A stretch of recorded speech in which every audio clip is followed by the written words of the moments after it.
Okay, let's talk about making money online. It's something pretty much everyone is thinking about these days, right? It feels like this giant digital world of opportunity. And honestly, it is. But let's be real, figuring out where to actually begin, that can feel like a total nightmare. I mean, you see it everywhere. You hear these amazing stories about people ditching their 9-to-5s, building empires from their laptops while traveling the world. The promise is huge, that literally anyone from anywhere can grab their own slice of the online economy. And that's exactly where the problem kicks in, isn't it? You get a fire hose of advice. One person screams that freelancing is dead, the next person tells you it's the best it's ever been. You're told to build an audience, sell products, learn AI, start a channel. It is so much noise, and it's so easy to just get stuck before you even take the first step.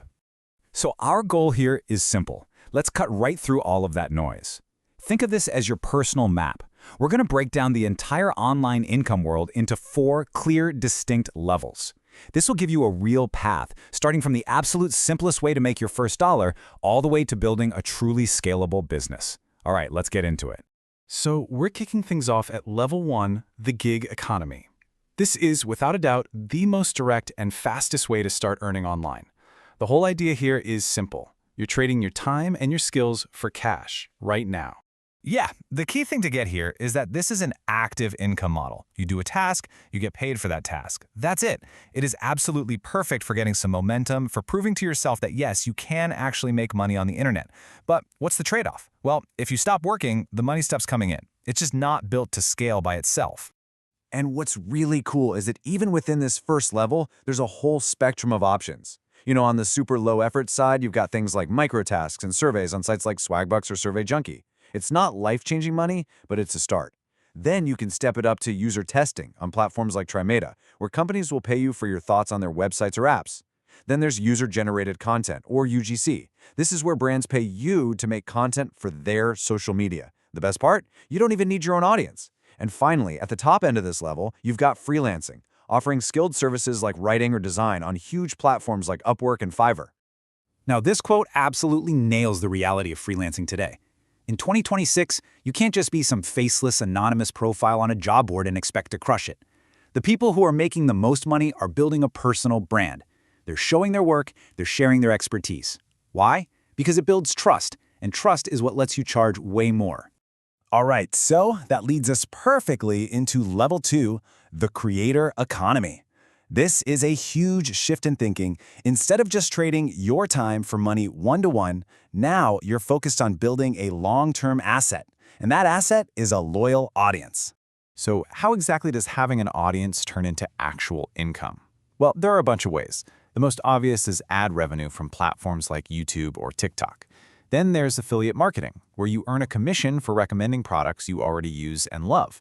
As your audience grows, you can start doing brand partnerships and sponsored posts. And for your biggest fans, you can even create paid communities or memberships, giving them exclusive content and access. This right here is such a critical point for anyone even thinking about affiliate marketing. The old way of just dropping links everywhere and hoping for the best, that's completely dead.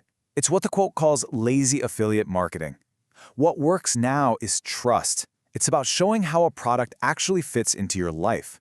You don't need 1 million followers. You need a small group of people who genuinely trust your recommendations. It's all about the quality of that connection. Okay, that brings us to level 3, the product economy. This is where things get really exciting.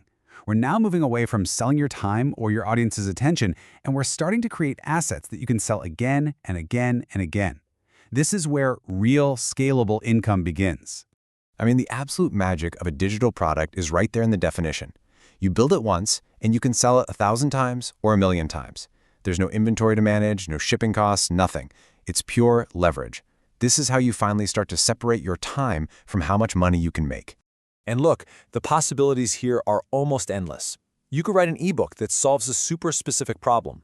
You could create an online course that teaches a valuable skill. Or you could design templates for popular tools like Notion or Canva that people are already using. Heck, even print on demand falls into this. You just upload a cool design, and a company like Printful handles all of the printing and shipping. You create the asset, not the physical thing. And if you remember just one thing about making a digital product, please let it be this. Vague, general information does not sell anymore. Nobody wants that. People pay for transformations. They will gladly pay for a clear, step-by-step path to a very specific result. So the more niche, the more outcome-focused your product is, the better it's going to sell. Period. All right, we've made it to the top of our map, level 4, the AI and automation economy. This is the highest level of leverage you can get. Here, you're not just creating a single product, you're building an entire system, usually powered by software and artificial intelligence. And just to give you an idea of the sheer scale of the opportunity here, look at this number. We're talking over $720 billion. And that's not for all software. That's specifically for something called vertical SaaS. All that means is software built for one specific industry. Think a custom booking system just for yoga studios, or a project management tool built only for construction companies. The market for these super focused tools is absolutely massive, and it's growing like crazy. You know, a key skill in this new economy is knowing how to talk to AI to get what you want. But it's really not as complicated as it sounds. You can use a super simple framework like this one, GCAO. First, you state your goal. Then you give the AI some context. You tell it a clear action to perform. And finally, you specify the output format you want. This simple recipe helps you get amazing, consistent results from tools like ChatGPT every single time.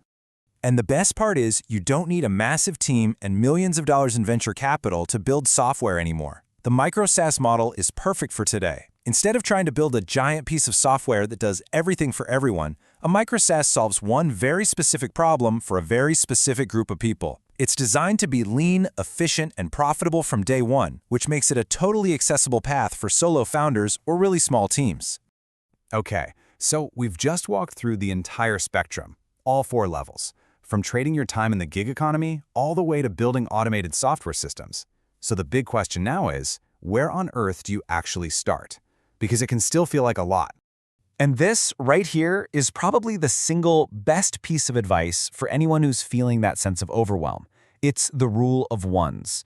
Don't try to boil the ocean.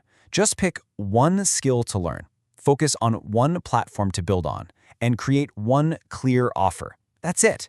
Master that one thing first, you can always expand later on. Simplicity and focus, they are your best friends. And here's how you can take that focus and turn it into real action with a clear 30-day plan. This isn't just theory, it's a practical roadmap. Week 1, you find a niche and you make sure the problem you want to solve is a real one that people will pay for. Week 2, you build a tiny version of your solution, a minimum viable product. Week 3, you package it all up into a clear offer and get the basics in place. And week 4, you launch. You go get your first clients, and you start learning from their feedback. This is how you go from just an idea to actual income in about a month. So there you have it. That's the playbook for 2026. 4 clear levels, each with its own strategies, each with its own opportunities. The only question left is the one on the screen. Looking at this map we just laid out, the gig economy, the creator economy, the product economy, or the AI and automation economy, where does it make the most sense for you right now to begin?